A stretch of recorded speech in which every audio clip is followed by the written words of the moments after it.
이제 시작해서 언제 설교가 끝나나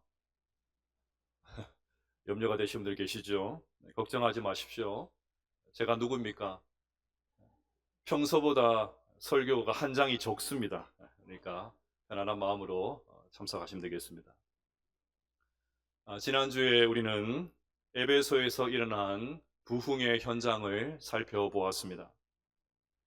하나님은 돌처럼 단단히 굳은 에베소 사람들의 마음을 열기 위해서 바울의 손수건과 앞치마를 얹기만 해도 병이 낫고 귀신이 떠나가는 기적을 보여주셨습니다. 하나님의 능력을 눈앞에서 목격한 에베소의 점쟁이들은 그들의 생계수단인 마법책을 모조리 불태워 버렸습니다. 자신들이 그동안 붙들고 있었던 것이 우상에 불과하다는 것을 알게 된 그들은 무려 은 5만 137년치 연봉에 해당하는 책을 몽땅 불태워 버린 것입니다. 이처럼 그들은 입으로 때우는 회개가 아니라 구체적인 삶의 변화가 있는 진정한 회개를 했습니다. 오늘 본문은 그 후에 에베소에서 있었던 일들이 기록되어 있습니다.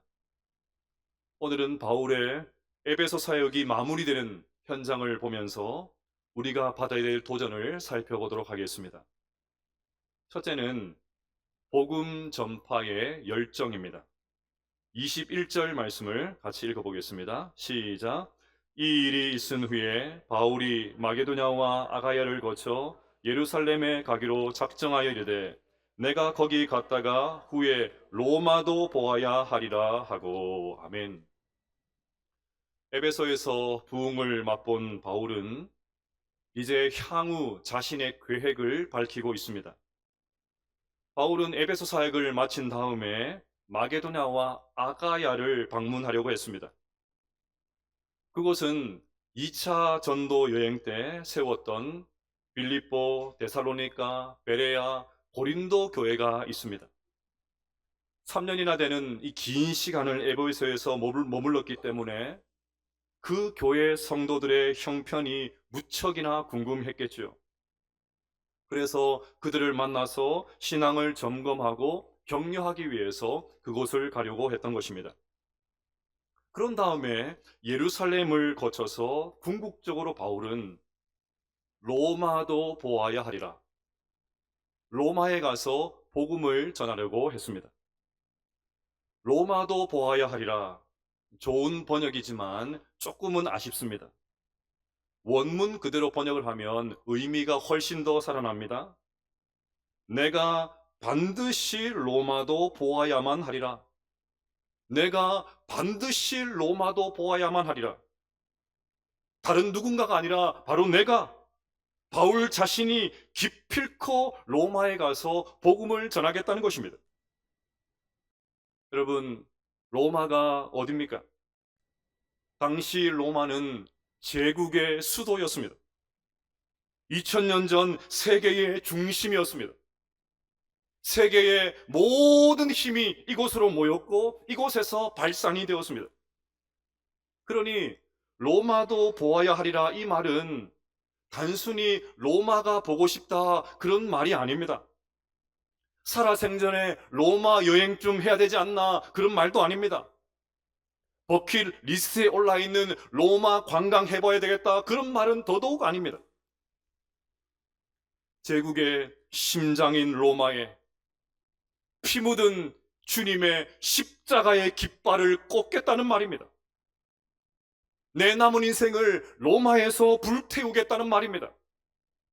세상의 중심인 저 로마에 온 세상의 진정한 주인이신 예수님을 내가 반드시 증거하고야 말겠다. 그 결연한 뜻이 담겨 있습니다. 한마디로 지금 바울은 꿈을 꾸고 있습니다. 팔레스틴 언덕에 세워진 그 십자가의 생명수가 로마가 닦아놓은 길을 따라서 제국의 심장부로 흘러 들어가는 꿈을 꾸고 있습니다. 로마가 복음의 물결로 차오르는 꿈을 꾸고 있습니다. 그리고 마침내 이 로마를 뚫고 열방들이 주님께로 돌아와서 주님을 예배하는 그날을 지금 바울이 꿈꾸고 있었던 것입니다. 지금까지 살펴본 대로 바울은 다메섹 도상에서 주님을 만난 다음에 단 한 번도 안주하지 않았습니다. 1분 1초도 허투루 보내지 않았습니다. 지금까지 3번에 걸쳐서 무려 10년이 넘는 동안 선교 여행을 지속하고 있으니까 이제는 좀 쉴만도 한데 쉬는 법이 없습니다. 3번째 선교 여행을 하고 있으니까 이제 익숙할 만하지 않겠습니까? 그러니 사서 고생하지 않고 여기저기 돌아다니지 않고 얼마든지 한 교회에 자리를 잡고 평안하게 그렇게 목회해도 되지 않을까요? 지금까지 그렇게 고생한 바울이 그런다고 누가 바울을 비난할 수가 있겠습니까? 그런데도 바울은 끝까지 복음 전파에 대한 열정을 불태웁니다.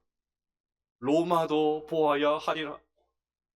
내가 반드시 로마에 가서 저 제국의 심장인 로마에 가서 그곳에 십자가의 깃발을 꽂을 거야.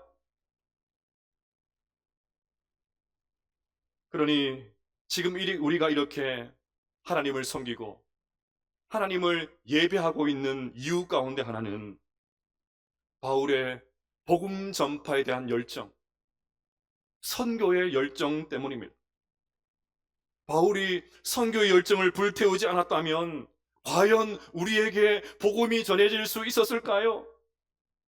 장애물이 있다고, 반대가 있다고, 할 만큼 했다고, 복음을 전하는 것을 중단했다면 과연 우리가 이 자리에 앉아 있을 수 있겠습니까? 이런 측면에서 복음의 강물은 흐름을 바꾸어서 계속 우리에게 전해졌습니다. 여러분, 강물이 흐르다가 바위나 언덕을 만나면, 장애물들을 만나면 방향을 바꾸지 않습니까?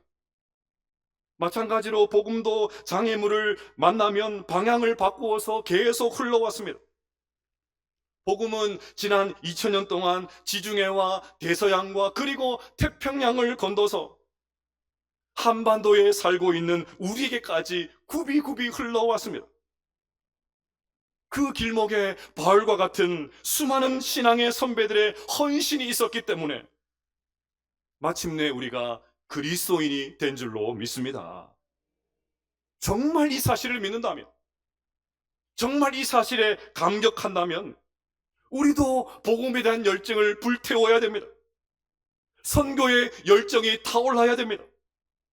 물론 로마도 보아야 하리라 하면서 지금 당장 하던 일을 멈추고 선교지로 가자, 그런 말 아닙니다. 그것은 하나님의 뜻이 아닙니다. 하지만 우리가 지금 당장 선교사가 될 수는 없어도 우리 모두는 얼마든지 지금이라도 선교사님들을 도와줄 수는 있습니다. 그것도 선교입니다. 지난 11월 24일 설교 때에 바울이 우상의 도시 아테네에서 두려워하고 심히 떨었다는 말씀을 드렸습니다. 그때 바울, 그 낙심한 바울을 일으켜 세워준 것 중에 하나가 데살로니가 교회 성도들이 보내준 선교 헌금이었습니다. 그 신생 교회가 믿은 지 얼마 되지 않은 그 성도들이 십시일반 모아둔 그 선교 헌금을 받고 낙심한 바울이 일어설 수가 있었던 것입니다. 내년에 우리 교회의 표어를 건너와서 우리를 도우라, 그걸로 잡았습니다. 같이 한번 읽어볼까요? 건너와서 우리를 도우라. 여러 번 말씀을 드렸지만 바울은 건너와서 우리를 도우라, 이 말씀을 듣고 아시아로 가려던 자신의 생각을 내려놓고 유럽으로 방향을 틀었지요.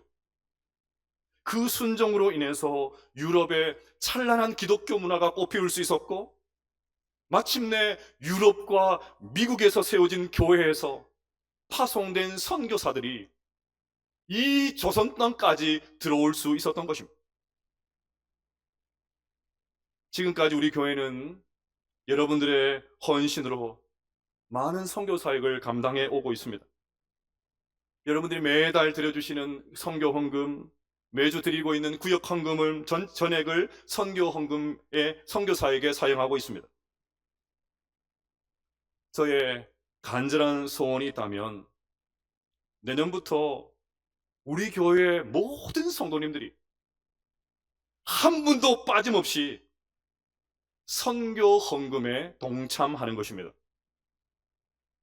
아멘은 이때 하는 것입니다. 다시요.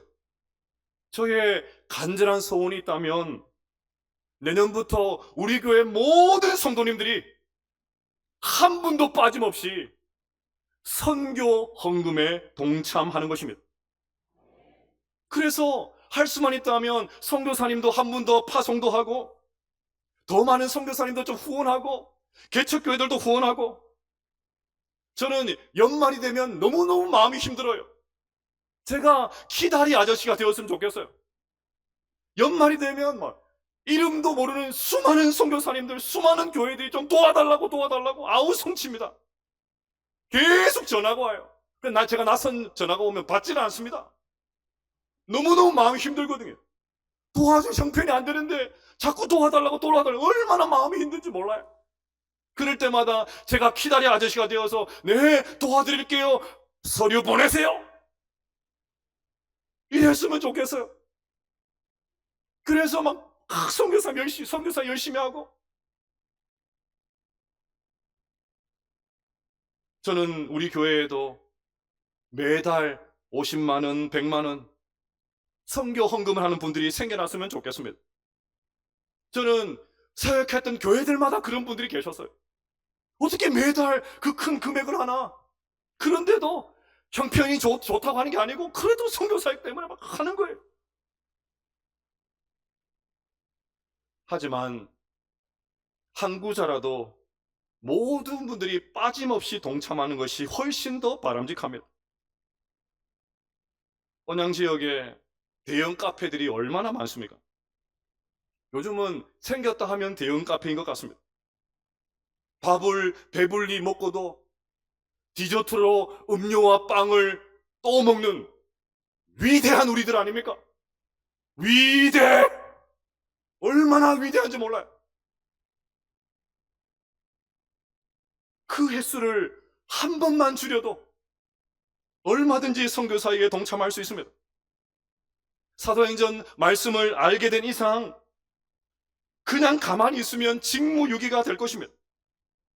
로마도 보아야 하리라. 바울의 이 불붙는 선교 열정으로 우리가 하나님의 자녀가 되었다는 것을 알게 된 이상 우리는 가만히 있을 수가 없습니다. 그러니 사랑하는 성도 여러분, 선교 헌금에 모든 분이 동참하셔서 복음 전파에 대한 열정, 선교에 대한 열정으로 달려갈 수 있는 우리 교회가 될 수 있기를 주님의 이름으로 축복합니다. 둘째는 복음의 파급력입니다. 23절 말씀을 같이 한번 읽어보겠습니다. 시작. 그때쯤 되어 이 도로 말미암아 적지 않은 소동이 있었으니. 아멘. 에베소에 놀라운 부흥이 일어난 즈음에 그곳에 적지 않은 소동이 있었습니다. 소동의 이유가 무엇이겠습니까? 이 도로 말미암아. 누구의 도입니까? 예수 그리스도의 도, 즉 복음 때문이었습니다. 바울이 그토록 외쳤던 십자가에 달리신 예수님 때문에 에베소에 소동이 일어나게 된 것입니다. 그러면 이 소란의 구체적인 내용이 궁금해집니다. 24절 이후에 그 내용이 나옵니다. 즉 데메디오라 하는 어떤 은장색이 은으로 아데미의 신상 모형을 만들어 직공들에게 적지 않은 벌이를 하게 하더니 그가 그 직종들과 그러한 영합하는 자들을 모아 이르되 여러분도 알거니와 우리의 풍족한 생활이 이 생업에 있는데 이 바울이 에베소뿐 아니라 거의 전 아시아를 통하여 수많은 사람을 권유하여 말하되 사람의 손으로 만든 것들은 신이 아니라 하니 이는 그대들도 보고 들은 것이라. 지난주에 에베소에 고대 7대 불가 사의 중에 하나인 아데미 신전이 있었다고 말씀드렸습니다. 아데미는 24개의 가슴을 가진 다산과 풍요의 여신이었습니다. 그러니 에베소에는 이 아데미 여신상과 신전 모향을 은으로 만들어서 파는 은세공업자들이 많았습니다. 예나 지금이나 사람들은 어떻게든 복이지요. 복을 주는 신, 최고의 신으로 여기지 않습니까? 그러니 에베소에 사는 사람들은 말할 것도 없고, 아데미 신전을 보러 온 사람들이 신상을 사서 집에 모시고 있었으니까 이 은세공업자의 규모가, 사업 규모가 얼마나 컸겠습니까? 그래서 은세공업자의 조합장으로 보이는 데메드리오가 이렇게 말을 합니다. 우리의 풍족한 생활이 이 생업에 있는데, 그들은 이 아데미 여신상을 만들어 팔면서 막 엄청난 돈을 끌어 모아고 풍족한 생활을 누리고 있었습니다. 그런데 에베소에서 있었던 부흥으로 점쟁이들이 마법책을 다 불태우면서 그들의 사업에 변화가 생기기 시작했습니다. 사람들이 마술과 미신과 주술의 세계에서 떠나면서 에베소의 종교 사업이 붕괴되기 시작했습니다. 특별히 아데미 신상 모형을 은으로 만들어 팔았던 은생업자들이 직격탄을 맞았습니다. 그래서 데메드리오가 사람들을 충동질하면서 바울에게 피해 보상 청구도 하고 법적인 책임을 묻게 하자 소동이 일어났던 것입니다. 여러분, 은세공업자에게는 대단히 미안한 이야기지만 이것이 복음의 능력입니다. 복음은 한 개인에게만 영향을 미치는 것이 아니라 공동체와 사회에도 능력을 미치게 됩니다. 복음이 온전히 선포되고 그 복음의 내용을 그대로 믿고 사는 사람들이 생기면 한 개인에게만 소동이 일어나는 것이 아니라 한 사회에도 반드시 소란이 일어나게 되어 있습니다. 내 안에 변화의 막 진동이 일어나는 것이 진짜 복음이지 않겠습니까? 내 안에서 시작된 이 변화의 진동이 가족과 일터와 사회까지 확대되는 것이 진짜 복음이지 않겠습니까? 이게 복음의 능력이죠. 금주에 방학을 해서 내려온 아들과 대화를 하는데 대뜸 과 대표를 하면서 세상에 어두운 것을 많이 봤다고 이야기합니다. 그러면서 막 괴로운 듯이 막 머리를 쥐어짭니다. 무슨 말인가 했더니 과 대표를 하면서 학과, 단과, 총학생회 거기서 일하는 사람들을 보게 되었는데 위로 올라갈수록 검은 돈이 많더라는 것입니다. 심지어 총학생회 일을 하는 사람들은 이미 졸업한 선배들과 막 연줄이 닿아가지고 높게는 저 사회에 한자리 하는 사람들까지 다 연줄이 닿아가지고 뒷돈을 챙기고 있었다는 것입니다. 그 이야기를 듣는데 신대원 시절이 생각이 났습니다. 한 번은 다른 교단과 연합해서 학술제를 참여한 적이 있었습니다. 학술제가 열린 이 신대원은 우리나라에서 제일 큰 교단이 운영하는 신학교였습니다. 마침 그때가 학생 대표를 뽑는 시즌이었습니다. 지금은 어떤지 모르겠지만 우리 교단이 속한 고려신학대학원에는 학생 대표를 뽑으면 많아야 2팀, 보통은 한 팀밖에 안 나와서 찬반 투표로 끝납니다. 그런데 그 신학교를 가보니까 후보자가 굉장히 많았어요. 여기저기 막 대자보가 붙어 있는데 가만히 보니까 지역별로 이 후보자들이 입 후보가 되어 있었습니다. 처음 보는 광경이어가지고 자초지종을 물었더니 그 신학교는 너무 학교가 커서 신대원 때부터 계파별로 후보를 추천한다는 것입니다. 아니, 한참 뜨겁게 불타야 될 신대원에서 신학생들이 정치를 배우고 있다니. 한참 뜨거워가지고 막 뭐라도 다 할 것 같은 그 사람들이 신대원에서 정치를 배우고 있다니 너무너무 충격이었습니다. 그때 생각이 나서 아들에게, 그래서 너는 그것을 보고 무엇을 느꼈느냐? 기독 청년으로 어떻게 해야 된다고 생각하느냐? 청년 푸를 청자 아니냐? 푸르고 푸른 청년들이 대학에서부터 그런 것을 보고 배워서 세상에 나가니까 세상이 여전히 어두운 것 아니냐? 그래도 청년 때에는 이상적인 것, 설령 그런 것이 없다 해도 청년 때에는 좀 이상적인 것 꿈꿔야 되는 것 아니냐? 힘들겠지만 네가 들어가서 그 문화를 바꾸어라. 학교를 소란하게 하거라. 세상을 소란하게 하거라. 이렇게 말을 했어야 되는데 너무너무 놀래가지고 아무 말도 못했어요. 여러분, 제대로 예수님을 믿는 사람들이 들어가는 곳에는 변화가 일어나야 되지 않겠습니까? 예수 믿는 우리가 사회 구석구석 들어가서 이 거대한 타락한 세상 문화를 바꿔야 되지 않겠습니까? 적지 않은 소동이 일어나야 됩니다. 여러분, 불가능하다고 느껴지십니까? 그렇지 않습니다. 문준경 전도사님을 들어보셨습니까? 이분은 전라남도 신안에 있는 증도라는 섬에서 사역을 하셨습니다. 지금 그 증도에 가면 복음화율이 거의 100%에 달합니다. 섬 전체가 담배가가 하나도 없어요. 원양에 있는 우리 교회를 통해서 적지 않은 소동이 일어나야 되지 않겠습니까? 언양에는 언양교회가 있어서 술집이 안 된다더라 막 소문이 나야 되지 않겠습니까? 언양교회 교인들은 성실하게 일한다, 잔머리 굴리지 않는다, 믿을 만한 사람들이야, 그런 소리 들어야 되지 않겠습니까? 언양교회 교인들이 들어가면 막 뒷담화가 사라지고 물고 뜯어먹고 험담하는 문화가 막 사라져야 되지 않겠습니까? 학교에서 왕따도 사라지고 학교 분위기가 달라지고 학부모 모임도 달라지고 선생님들이 언양교회에 다니는 학부모 때문에 안심하는 그런 일들이 막 일어나야 되지 않겠습니까? 사랑하는 여러분, 이 바울의 전도를 통해서 에베소에서 일어났던 이 적지 않은 소동이 우리를 통해, 우리 교회를 통해, 우리 가정과 일터와 이 지역에 일어나게 되시기를 주님의 이름으로 축복합니다.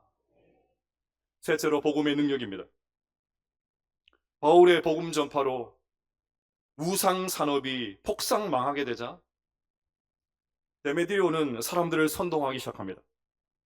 선동은 성공적이었습니다. 많은 세공업자가 동조합니다. 그러면서 구호를 외칩니다. 28절을 보시면 그들이 이 말을 듣고 분노가 가득하여 외쳐 이르되 크다 에베소 사람의 아데미여 하니, 쉽게 말해서 아데미 만세, 아데미 만세를 외칩니다. 여기서 끝이 아니고 이윽고 흥분한 사람들이 바울의 동력자였던 가이오와 아리스다고를 붙잡아서 야외 극장으로 끌고 갔습니다. 여러분 보시는 것처럼 이 연극장은 지금도 잘 보존이 되어 있습니다. 이것은 무려 2만 5천 명을 수용할 수 있다고 합니다. 그러니 여러분 한번 생각을 해보십시오. 수천 명의 광분한 업자들이 가이어와 아리스다고를 세워놓고 막 소리를 지르지 않았겠습니까? 아데미 만세, 아데미 만세. 얼마나 무서웠을까요? 흥분한 그들이 뭐 무슨 짓을 못하겠습니까? 돈줄이 끊어졌는데요, 막 눈이 돌아가지 않겠어요? 그런데 이 폭동의 결말이 어떻게 된지 아십니까? 35절 이하를 보면 집회의 목적도 정확하지 않고 명분도 없다는 것을 간파한 에베소시의 이 서기장이 개입합니다. 그의 말을 요약하면 이렇게 됩니다. 아데미가 에베소에서 칭송받는 것을 모르는 사람이 어디 있느냐? 너희들이 지금 너무나도 뻔한 구호를 외치면서 소란을 피우고 있는데 경고망동해서는 안 된다. 그리고 아무 잘못도 없는 사람을 붙잡아가지고 고발하는 일을 하고 있으면 고발하지 말고, 그런 일들이 있으면 정식적으로 법적 절차를 밟도록 해라. 그리고 만약에 로마 정부가 이 집회를 문제 삼으면 우리 도시 전체가 피해를 입게 될 것인데 그 책임은 누가 지겠느냐? 그러면서 서기장이 이 집회를 강제 해산합니다. 41절을 보시면 이에 그 모임을 흩어지게 하니라. 흥분한 사람들이 막 2시간 동안 아데미 만세를 외치던 사람들이 서기장의 한마디 해산 명령과 함께 흩어져 버렸습니다. 하나님께서 로마 관리를 통해서 성도들을 지켜주셨고 에베소의 교회를 든든하게 세워주셨던 것입니다. 여기서 우리는 복음의 능력, 더 정확하게 말씀드리면 하나님의 말씀의 능력을 실감하게 됩니다. 세상이 기껏하게 해서 할 수 있는 것은 아데미 만세 그 소리를 지르는 것밖에 없습니다. 엄청나게 많은 사람들이 쩌렁쩌렁하게 모여서 쩌렁쩌렁한 소리를 울리니까 대단한 것처럼 느껴지지만 세상의 말은 결국 흩어지게 되어 있습니다. 해산, 흩어지고 마는 거예요. 만약에 우리가 세상의 헛된 말과 구호를 따라간다면 우리의 삶 또한 흩어지게 될 것입니다. 하지만 하나님의 말씀은 다릅니다. 하나님의 말씀은 세상의 난리를 그치게 하는 말씀인 줄로 믿습니다. 자기 백성을 지켜주는 말씀인 줄로 믿습니다. 우리가 그 능력의 말씀을 따라가기만 하면 바울과 같이 로마도 보아야 하리라 복음의 열정이 불타게 될 줄로 믿습니다. 우리가 그 말씀에 순복하여 살아갈 때 우리가 가는 곳마다 적지 않은 소동이 일어나게 될 줄로 믿습니다. 사랑하는 여러분, 너무나도 어렵고 혼란한 시대를 살고 있습니다. 이 어렵고 혼란한 시대를 하나님의 말씀 붙들고 넉넉하게 이겨나갈 수 있는 우리 모두가 되시기를 간절히 축복합니다. 이 말씀 붙들고 끝까지 우리에게 주신 사명을 붙들고 달려갈 수 있는 우리 모든 성도님들 다 되시기를 주님의 이름으로 축복합니다.